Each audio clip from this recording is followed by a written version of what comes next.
Let's look and see. All right, Dave, do you see the presentation? I can. All right. Sorry for the delay. Apparently I had a virus on my computer, and like 5 minutes ago, IT just got it off and gave me my computer back to use.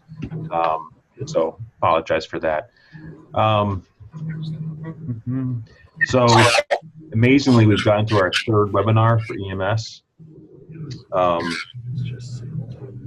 Still have the same goals we had before. We do want to provide education both to the community and for academic EMS physicians. And I'll make the plea, as I will probably the rest of my life, trying to get group involvement from other locations to get presentations and areas of expertise from other locations involved. That's us. I think Brian Clemency is behind our presenter somewhere. There he is. And Derek Cooney is in here too. He can't speak today because he's homesick, and I'll ask questions for him if they come up. So I'll unmute everyone during the presentation. You can chat me or Derek or someone, or Dave, questions if you have them. There is a way to virtually raise your hand as well. We are recording this, and it will be online soon, which we'll talk about at the end of the webinar today. At the end, we can unmute ourselves and see how it goes. Either we can ask questions. If it's too many, I'll mute you all, and we'll take turns asking questions. If you have major problems or suggestions, you can text me or message me during the presentation. Any serious problems, that's my email address for the future. Today, we're fortunate to have Dave Hostler from the University of Buffalo give our presentation today. He's the chair and professor in the Department of Exercise, Nutrition, and Sciences at the University of Buffalo. He's been a long-time paramedic, a long-time hazmat medical technician. Got his PhD from Ohio University, and then moved to the land of black and gold and got his postdoc training at the University of Pittsburgh. Was at UPMC when I trained there years ago. He's a professor of health and safety research. He's now been taken by University of Buffalo or moved home. I'm not sure which. But now he's there working on work physiology of first responders. And we're fortunate to have him give our talk today about firefighter rehab. And I got to share.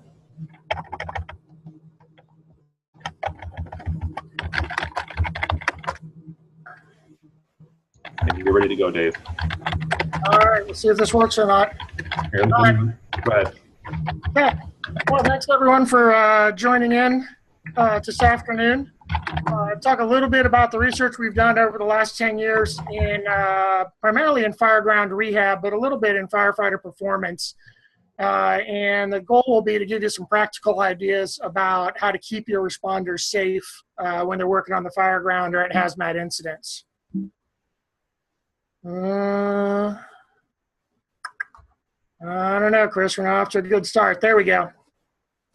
So I'll start off by saying there are many ways to skin a cat. The only thing they all have in common is that they're bad for the cat. I don't endorse any particular product. I'm in fact a fan of finding the cheapest way to do something that can still be effective. And I'll try to communicate that to you as we move along here.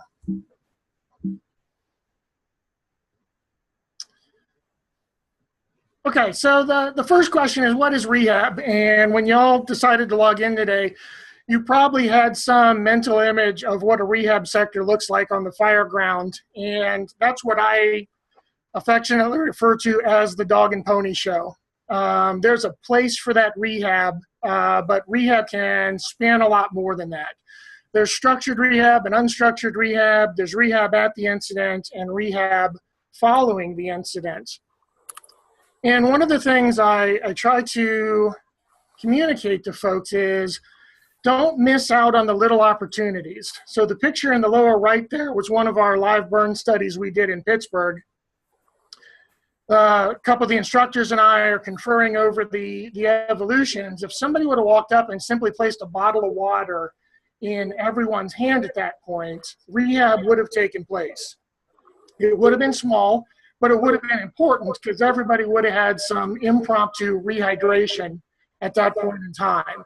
So one of the things we need to get fire departments thinking about is, don't miss the small opportunities to rehydrate or cool off.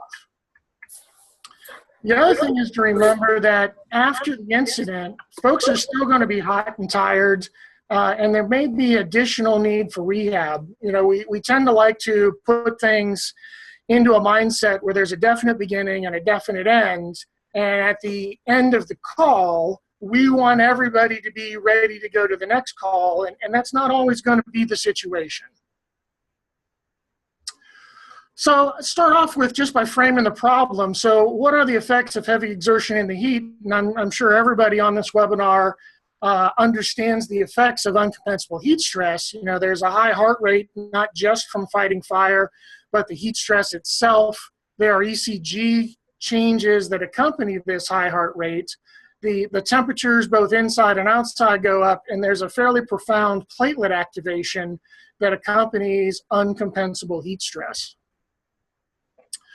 So, here's a fairly standard ensemble for firefighters, and you can just look at this and envision how folks are going to gain heat.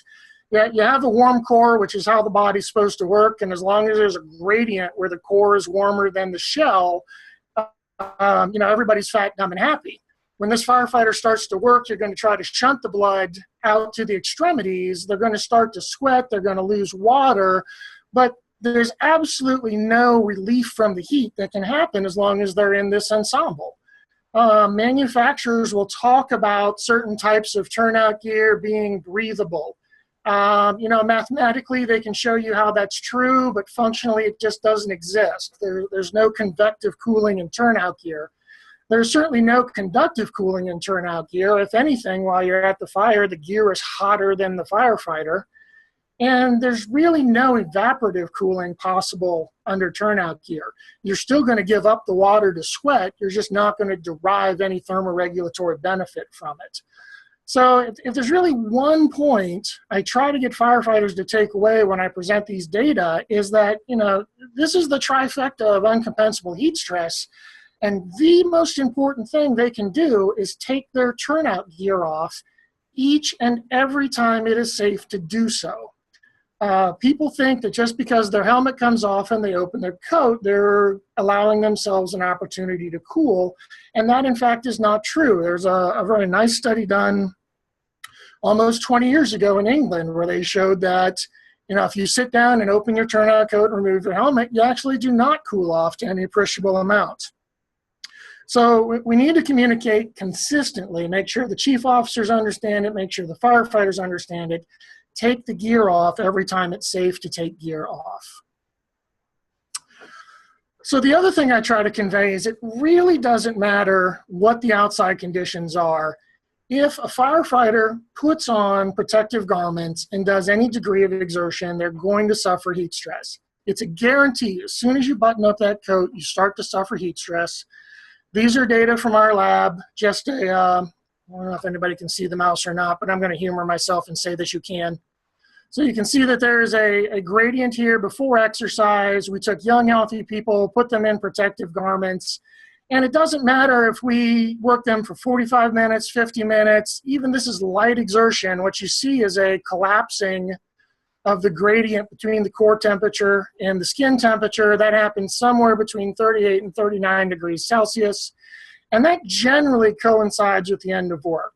Once in a while, we see an individual who will try to push past this, but usually that's just the physiologic endpoint. Now, even more important to take away from this is look at the recovery time here. You know, these are 30, 60, 90, and 120 minutes of structured rehabilitation. We're actually trying to deliver the best rehab we can, and the temperatures don't start to normalize back to baseline until somewhere between 60 and 90 minutes later. Most firefighters, you're lucky if you can hold them in rehab out to this 20-minute point. So folks have a lot of residual heat buildup if they try to go back into the fire. So what happens to heart rate? I think everybody understands that heart rate goes up with firefighting, but I don't think everybody appreciates just how much heart rates increase for firefighters working in turnout gear. These are representative data from our studies and from other folks who have monitored heart rates in the field. And, just the act of having the alarm causes a bump in heart rate, from what was happening before the alarm went off.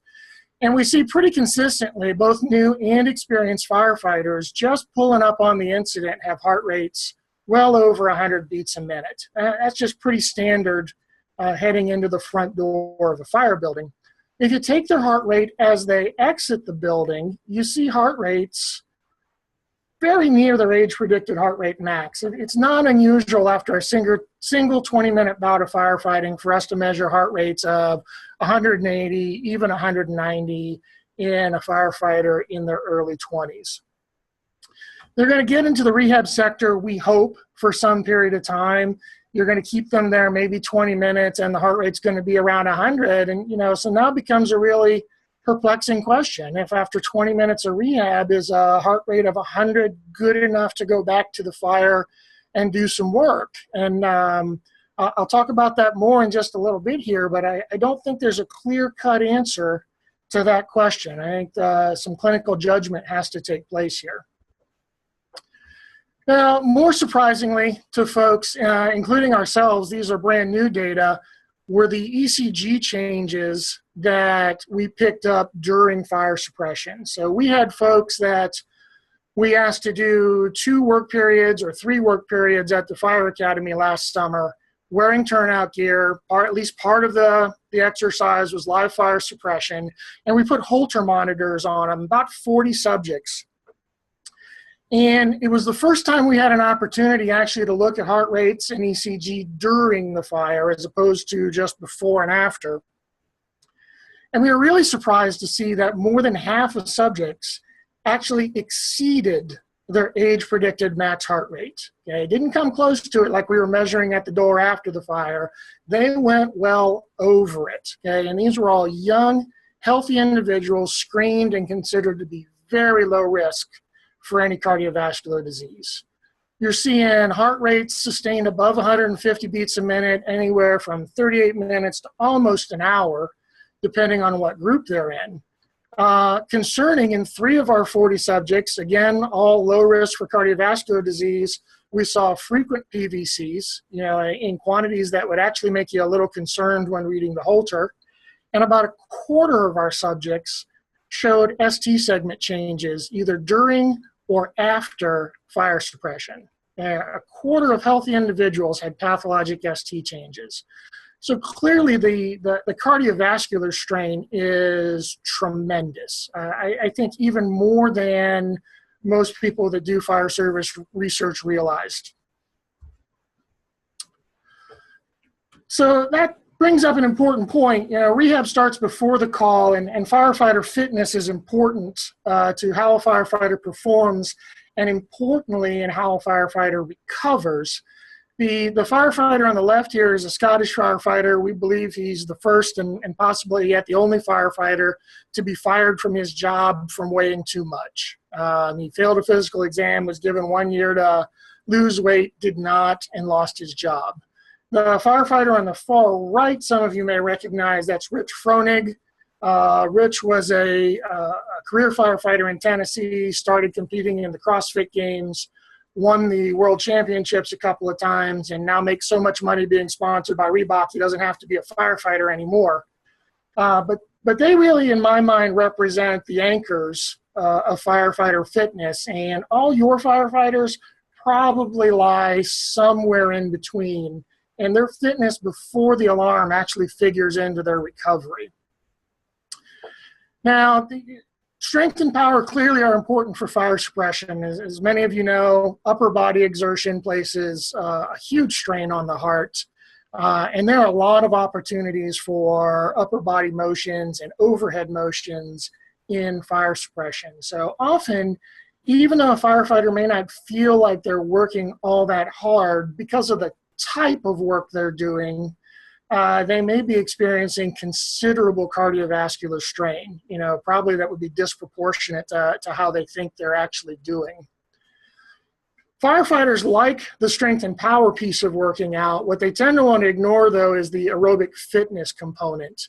The benefits of aerobic fitness are well known in terms of you have a better plasma volume, lower strain at any workload, good aerobic fitness and acclimatization actually protects your gut from endotoxin leakage during heat stress. So there's a lot of benefits to aerobic fitness that plays into the recovery period. So if you're working with a fire department or you're working with an EMS agency and trying to write a rehab protocol, perhaps the first step is just looking around the room and getting a feel for what do the firefighters look like, because that's going to feed a lot into what you can expect in terms of work periods, recovery, and ability to continue working at the incident.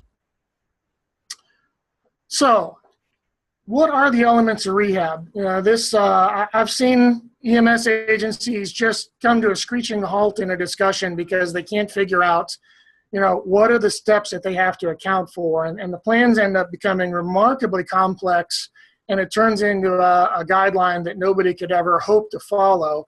And what I try to communicate is that really there are only three things you have to worry about in the rehab sector: rest, hydration, and cooling. If you really want to be an overachiever, you can start to think about nutrition. But everything else can just fall to the floor if you're concentrating on these three things.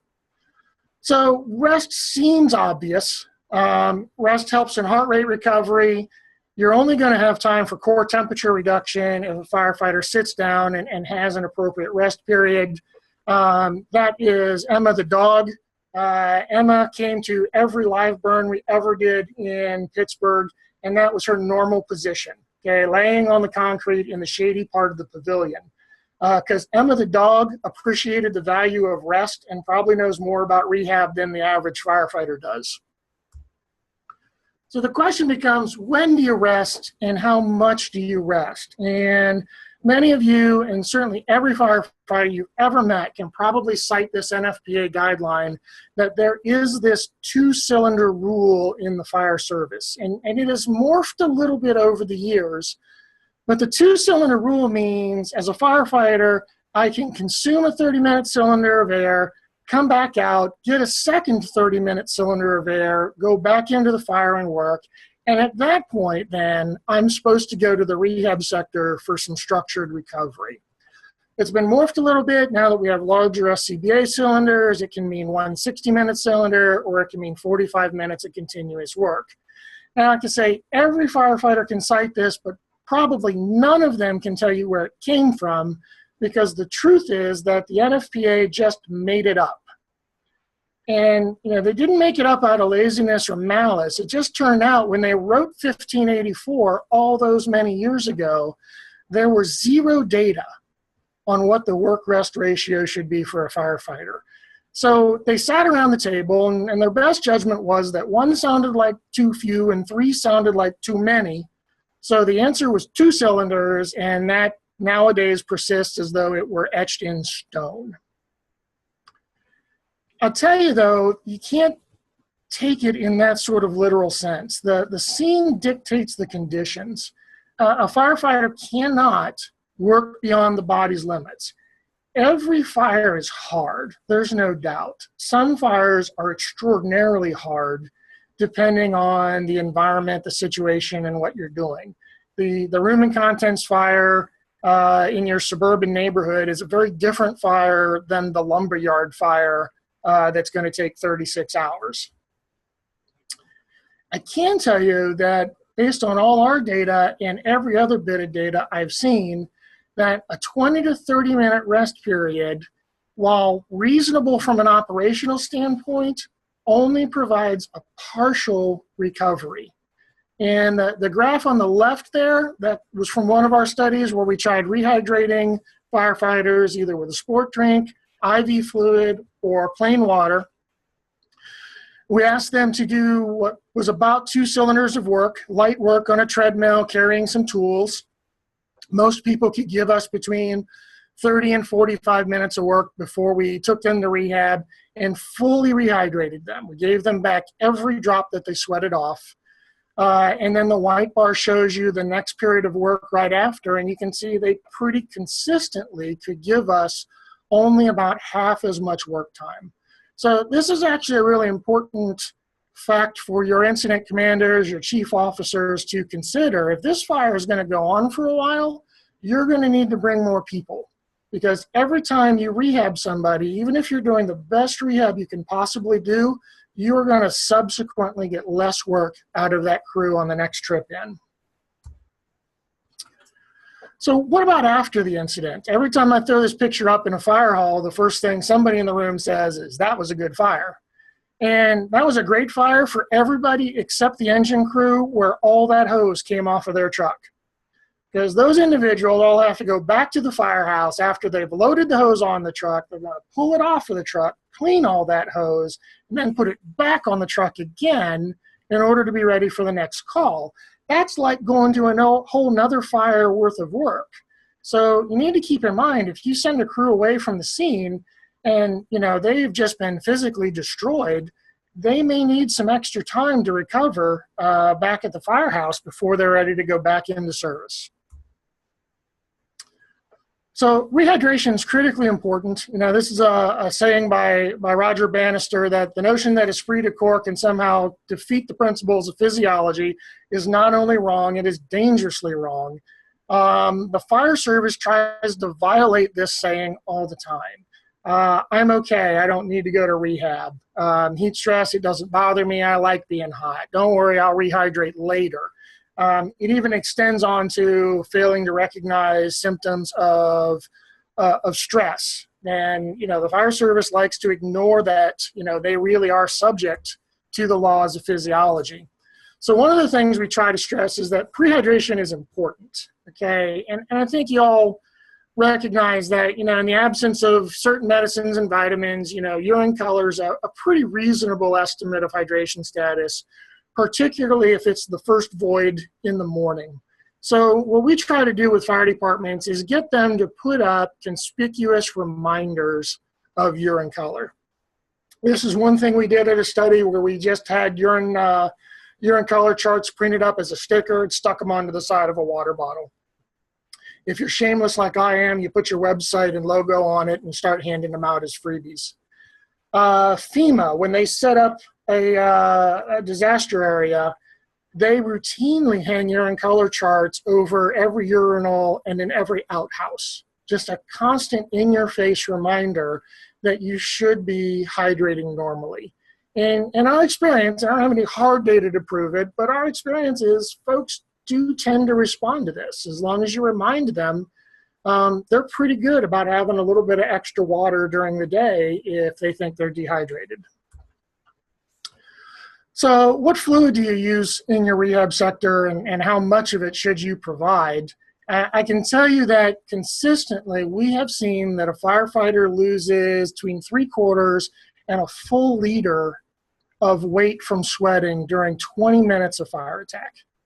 And that's a pretty good range. You can just assume that that's what a firefighter sweated off before they came to the rehab sector.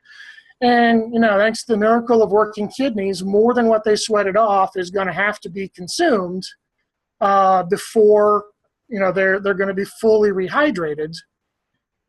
In terms of which fluid, I can tell you our studies have all said that water is equivalent to sport drink in terms of performance. The same is also true of IV fluids. No one rehydration strategy found itself to be superior for performance after rehab. I will tell you, if you're going to use sport drink, full-strength sport drink is perfectly acceptable. There's this long-standing urban legend that if you pour full-strength Gatorade into somebody who's hot and tired, they're immediately going to have explosive vomit in your rehab sector, and it's going to ruin everybody's day. That's not true. We have poured liters and liters of full-strength sport drink into hot, tired firefighters. That has never happened.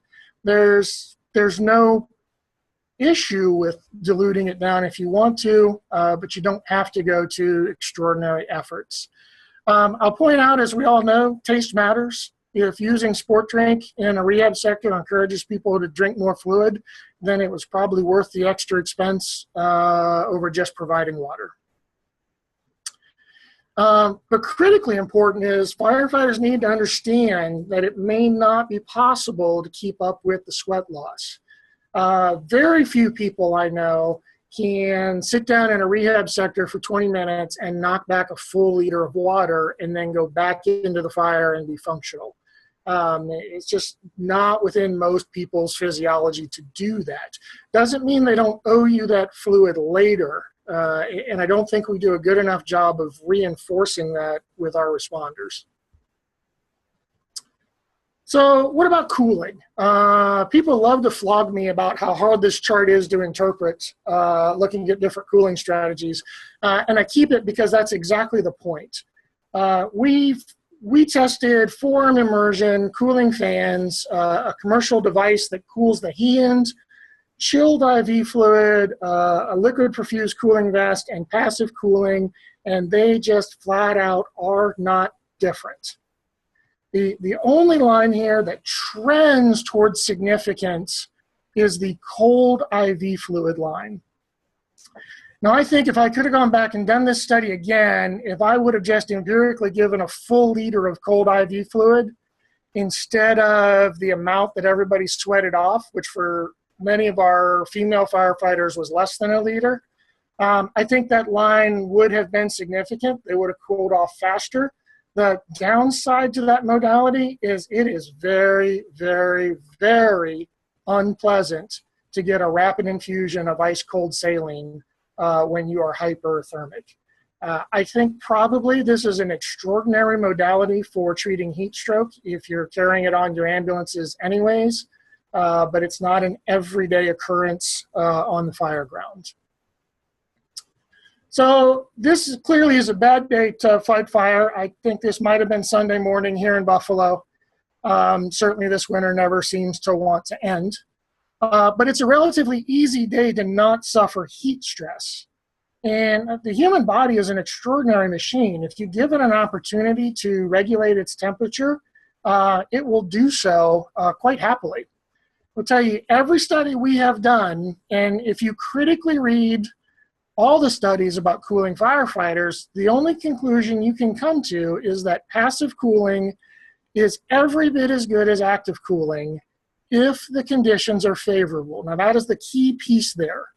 Okay, favorable conditions are cool temperatures, and it's hard to put a number on what a cool temperature is, but my rule of thumb is kind of room temperature-ish. Low 70s or lower is good for passive cooling. The humidity has to be tolerable. If it's so humid that you're uncomfortable just standing outdoors in a short sleeve shirt, then that's probably not a humidity that favors passive cooling. And the key piece is turnout gear has to come off. At a minimum, the helmet, the hood, the coat, all have to come off before the firefighter sits down. If they're going to be sitting down anyways, why not just have them push the turnout pants down around their boots and expose the thighs a little bit to improve your passive cooling.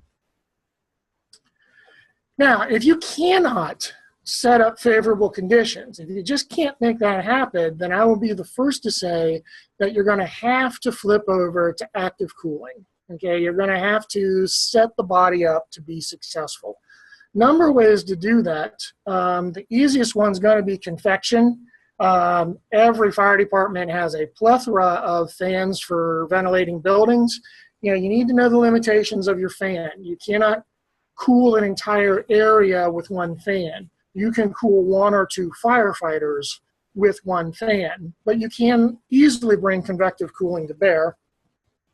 You can also use conductive cooling, and this is what the forearm immersion strategies largely rely on, is conductive cooling of the extremities. Now, Larry Johnson is a hazmat chief in Western Pennsylvania. If you're from that area and you ever took a hazmat class, you've met Larry Johnson at some point, and he offhand one day said, "Hungry firefighters are mean firefighters," and we all chuckled. And on the way home, it kind of struck me as probably truer words have never been spoken. You need to think about nutrition when you're going to be on the fire ground.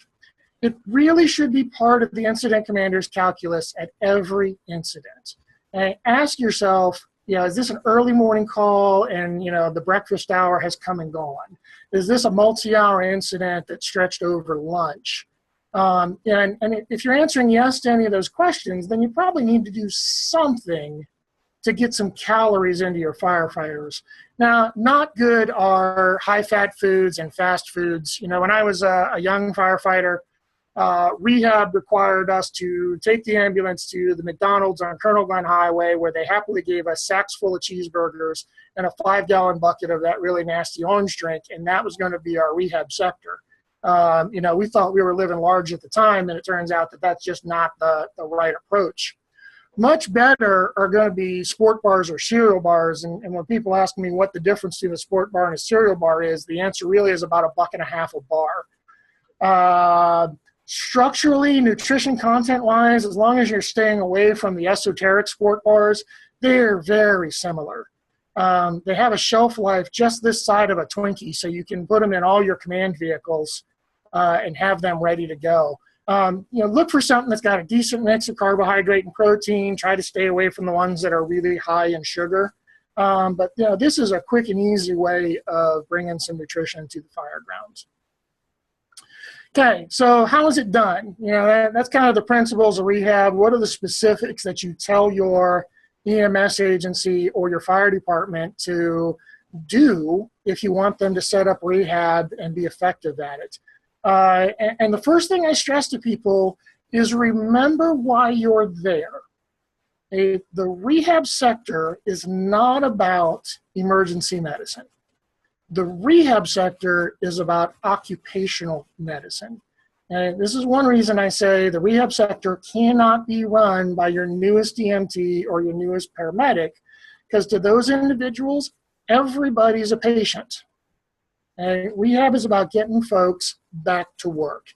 And the way we try to push this out to the fire departments and EMS agencies is think of rehab as coming in sizes. There's small, medium, and large rehab. Okay, and the terms that they might match up with that are awareness, operations, technician. There's a number of ways of approaching it. It doesn't have to be the dog and pony show at every single incident. This graphic here shows you that rehab truly is scalable based on size. Okay, at the smallest incidents, you might just need bottled water. And the biggest once-in-a-career incidents, it's a continuous water supply. You can just look for shelter on the small end. You may need whole structures on the large end. Just think about, what is your surge plan as the size of the incident grows, and that kind of dictates the amount of resource that you need to bring to your rehab sector. So whenever I talk to company commanders in particular, I tell them, they should be thinking about this small or awareness level rehab on every single call. They might not do it on every single call, but it really should be part of the thought process. Anytime you have 2 to 6 firefighters standing around together, you need to ask yourself, are the conditions bad enough, or have I been working hard enough that I should be doing some low level of rehab? There are a lot of ways to do this. Most fire vehicles should have a first in bag on it. If you feel the need to take vital signs, they should be, self-contained and able to do that. I have a bias nowadays that I think you should not be allowed to have red or blue lights on a vehicle that's responsible for 911 calls if it doesn't have bottled water on it. Okay, it's cheap, it's got a long half-life, and if it's there, people will use it. This is one technique I was shown years ago. Fire departments started strapping small bottles of water to their spare SCBA cylinders. So if you're operating under that 2-cylinder principle, when they come out and shed that first cylinder, they go to the cabinet for the second cylinder, there's that bottle of water right in their face. They'll pop the top off and start to take some drinks, and you'll at least had some beginnings of rehydration going on before they go to the rehab sector. Cooling's fairly straightforward if they remember to take their turnout gear off as soon as it's possible to do so. Less of an issue in New York, but in other part of the country, short pants in the summer are a good alternative for managing heat stress. Both FTNY and Toronto have done studies now that there is some small but measurable thermoregulatory advantage. to wearing short pants under turnout gear. They've done follow-up studies that showed their incidence of lower extremity burns didn't increase when they made it allowable to wear short pants. So I think it's not a bad idea. Having a working air conditioner in the fire engine is a great way to create the favorable environment for rehab. Okay, now your bigger incidents, this is where, probably what y'all had in mind as rehab comes into play. This is your multi-company incidents, your room and content structure fire in the suburbs. In my head, this is when, 4 or 5 vehicles worth of firefighters have showed up. And at that point, you really have some obligation to have a formal rehab sector. Okay? It should be part of the accountability system. There should be some modest level of record keeping that goes that you were seeing firefighters, you were following them, at least superficially, they appeared safe to continue. It's the larger incident. The important things to remember when you're making a plan for this size of rehab is, you have to bring enough fluids, whether that's water or sport drink. Places I know that have dedicated rehab companies tell me that if they bring any less than 48 bottles of water to a room and contents fire, they're not going to have enough to go around. Okay, so you want to have enough water available. If it's a hot day, even modestly hot day, you need to be able to bring ice. So it needs to be part of your plan. If you don't have an ice machine in the firehouse, where's it coming from? Is the place you get ice at 2 in the afternoon also going to be available to give you ice at 2 in the morning? Okay, so you just have to kind of pre-plan all these details for your rehab sector. The number one issue is bring something to sit on. If there's nothing to sit on in your rehab sector, then folks are going to spirit off to sit on the bumper of the closest piece of fire apparatus, and you have no opportunity to follow them. Okay, cooling is not all that challenging. You just need to think about, what are my conditions? If it's really cold outside, find some shelter and take the gear off. If it's a decent day out, again, find some shade and take the gear off. But you really should have a plan for, what about the hot days or the really humid days? How am I going to bring active cooling to bear and do it in such a way that's not going to break my fire department's budget? Here are 2 commercially available items that we tested in our study a number of years ago. The picture on the right is the forearm immersion chair being sold.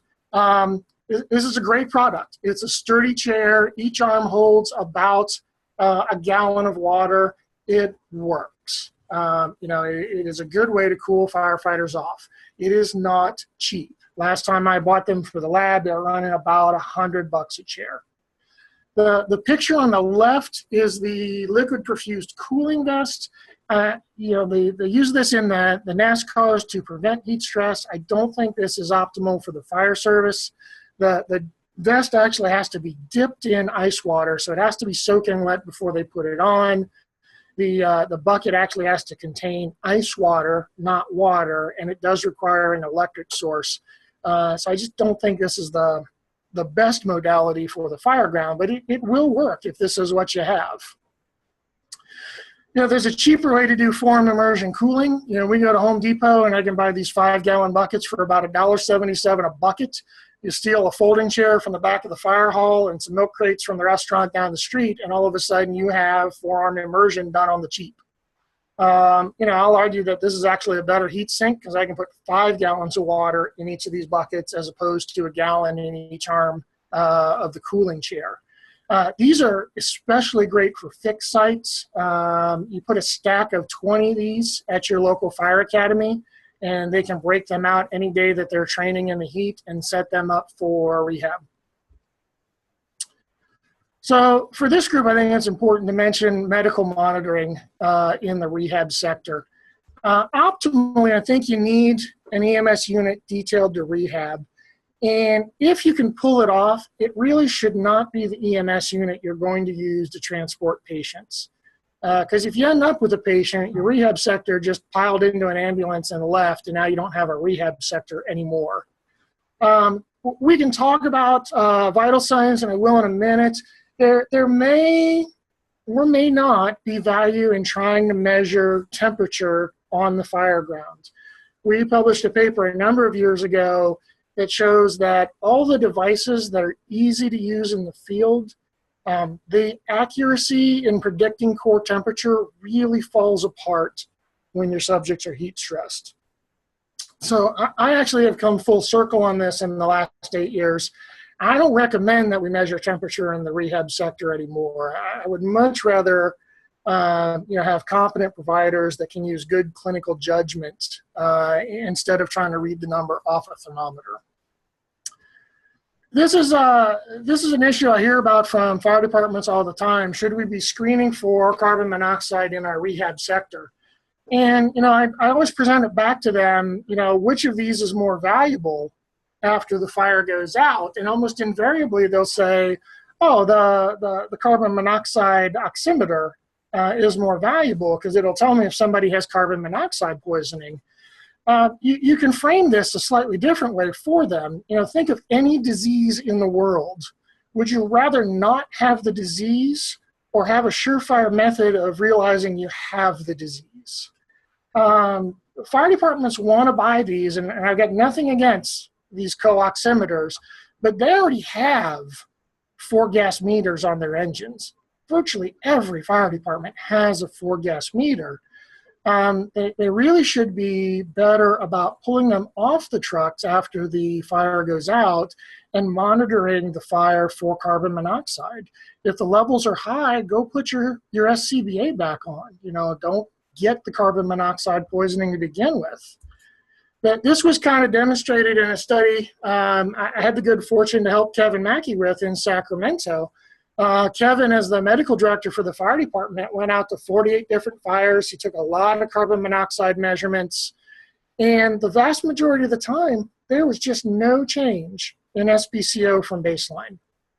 And of the 4% of firefighters that did have a change, it was pretty darn small, 4, 5, 6%.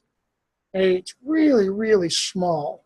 So 96% of the firefighters never had CO changes after overhaul. Now, we didn't expect this. In fact, we expected just the opposite. Certainly there are papers out there suggesting that CO poisoning is rampant on the fire ground. And the lesson here is you have to look at the operations. Sacramento Fire uses what they call a cold overhaul strategy, meaning after the fire goes out, they all pull out. They get together in the front yard, they have their post-mortem on the fire, they ventilate the structure, and only then do they go back in to begin their overhaul. Okay, they try to clear the structure from as much smoke as possible just to keep the CO poisoning from happening. So just a quick word to convey to your EMTs about medical monitoring and rehab. Everyone looks bad when they get to rehab. All firefighters are hot, tired, and have a high heart rate when they first come out of the fire. The thing to reinforce is that your firefighters, they're not patients. They were presumably healthy. They just completed some quantity of heavy exertion. They need a period of time to recover. So I'll pose this question, and then I'll have to answer it because I can't see anybody's faces on the little screens here. What are the vital signs that indicate when a firefighter is ready to leave rehab? It's a question we get all the time. Should the heart rate be under 100? Should it be under 90? Should it be under 80? And the answer I have to give is I don't know. But I'm equally confident that nobody else knows the answer to this either. There are no data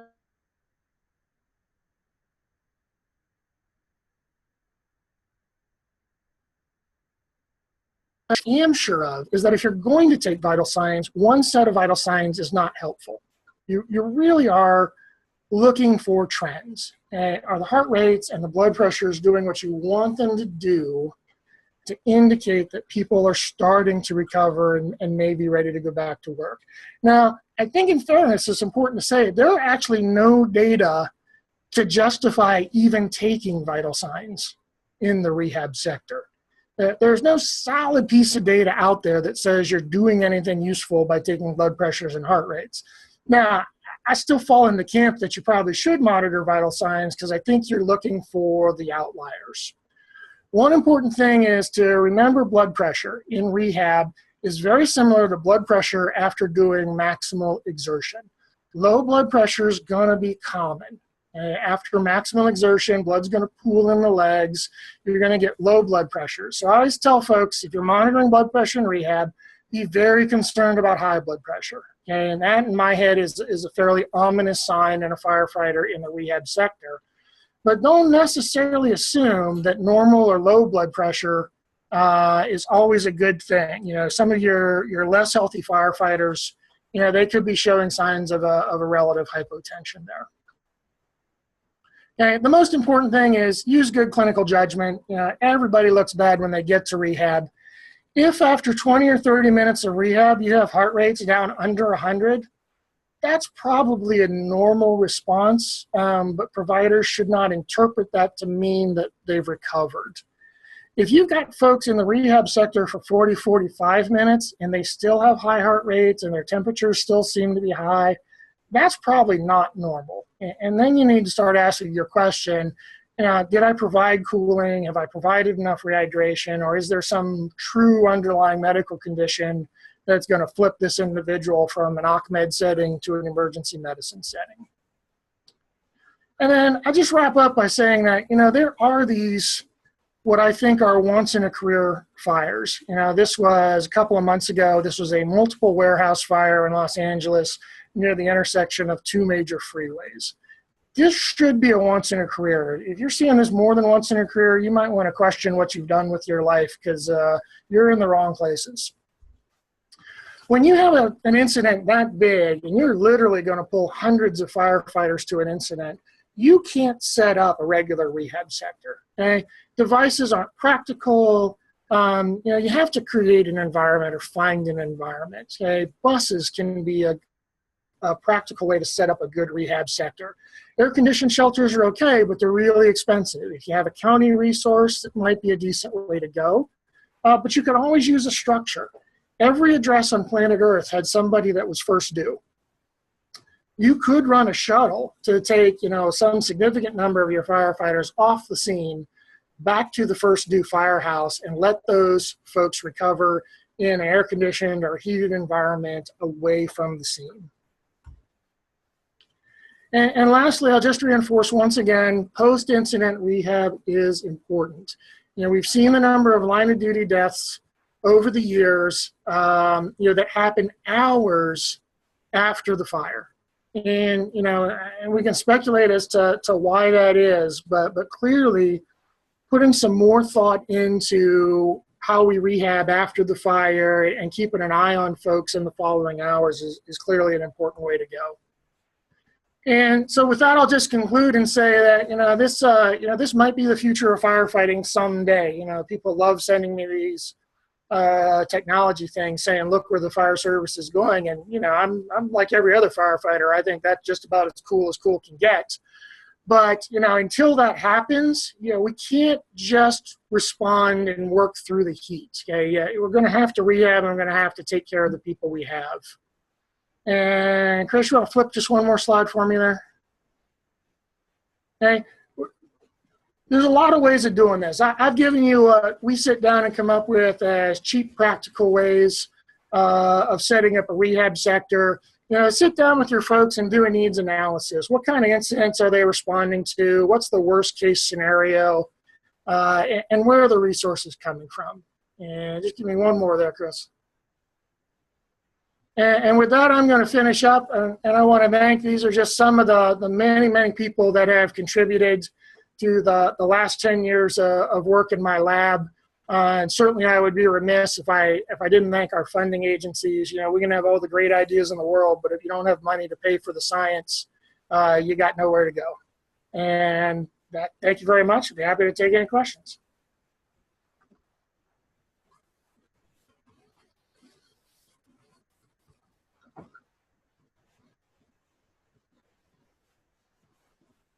I see your mouth moving, Chris, but I can't hear you. There we go. That's better. Ben Zaber had a question he asked in the chat.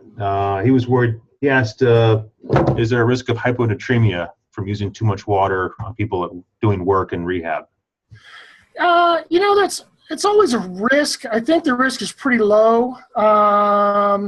You really, in the context of most fires, you'd have to work pretty hard to drink enough plain water to become hyponatremic. Now, the sports drinks, I said there's no advantage to sport drinks in terms of performance. I'm thinking in the context of your typical fire. Clearly, if your incident's going to go for an extended period of time, you're starting to, encroach on that 1 hour mark or longer. Now there does become some real benefits to sport drinks, which have been shown over the years. So longer incidents, then you're definitely safe flipping over to an electrolyte solution. Okay. One question I had, obviously vital signs, everything I've seen hasn't been a good predictor of going back to work. And I've been ordering lactic acid now for the past few years, more so in my trauma patients, on my medicine patients. Have you tried doing lactate measurements as an indication of resuscitation in firefighters? We haven't done it as a measure of resuscitation. We've looked at capillary lactates after fire suppression, and they're high, but in the context of heavy exertion, they're not extraordinarily high. We might see 5, 6, 7 millimoles per liter initially, and then it very rapidly comes back down. So more clinical appearance probably is more important than vitals and labs. Yeah, at this point, a good clinical impression is really the best thing you have going for you. Okay. All right. Anything else from the group? This is your chance. You can unmute yourself if you want. And I'm getting a lot of silence. So just to go back, it's Ben Zaber again. With the hyponatremia, my concern's less for people in acute rehab after a fire, after they've been working. But I've seen these urine charts around just in the bathroom of fire stations and training facilities where, my concern is that people may be aiming for that clear urine when they're not heavily exerting, they're not sweating, that's when they may be at risk for going to hyponatremia if they're trying to make their urine that clear when they haven't really been working. That's a fair point. And, so part of this is, good education with your providers. When we make up a urine chart, I'm very careful not to put clear or white at the good end. We really try to educate that they're looking for pale yellow in their morning void. I really try to admonish them, you're not going for clear. I got one question from Derek. He's watching, but he can't talk. He writes, how do you encourage or enforce 1582, 83, and 84 as a package deal? Volunteer and split departments often thumb their nose at strict fitness for duty exams in the fitness program. Man, I wish I had an answer for that. Until it's either a mandate. I mean, they are standards, but they're standards without a mandate, or there's a significant incentive. I'm afraid I don't have a good answer for that. And I know with rehab, some of it is attitude. We've seen fire departments become much more accepting of rehab over the years. And, so I think just a consistent, gentle message that, this isn't punitive. This really is for your health and safety. And, Mike McAvoy has perhaps the best phrase about rehab at all. Rehab doesn't take you away from the fire. Rehab gets you more time at the fire. One last question from Mike Gerolman here in Syracuse. Is there any benefit to have baseline vital signs in your members and then compare the trends towards the baseline in rehab? I think that's reasonable to do. You want to be cautious that, baseline vital signs truly are baseline vital signs. They're collected under reasonable conditions. I think probably most useful would be blood pressure, having a good idea for, which your firefighters normally are, normal tensive versus kind of hypertensive. That's probably useful information to have. Okay. Anything else? think we're losing some people. All right, fair enough. Thank you, Dave. That was fantastic. I think that's useful information for all of us. I only have Syracuse Fire and Fayetteville Fire here in Syracuse are going to get copies of this, and they couldn't be here today, but they wanted to see it. Just so everyone knows, our next date is April 28th. Not sure what the topic is yet, but we'll get it all done. And we have June 30th, Chris Martingill from Pittsburgh doing flight physiology. If anyone else has a topic they want to present or want to get involved, let us know. I'm still working on rescue task force and paramedicine. I'll probably do the rescue task force in the near future and try and get Kevin Munjal out of New York City to do community paramedicine. One thing, our website's under construction. Our tech guy here in my department says it's going to come soon. There'll be if you check our EMS fellowship or just Google that, you should be able to find Emergency Medicine Live tab in there. We'll have a schedule and a link to all past PowerPoints and webinars as well. With that, I want to thank Dave again, and I think we're all set. Thank you.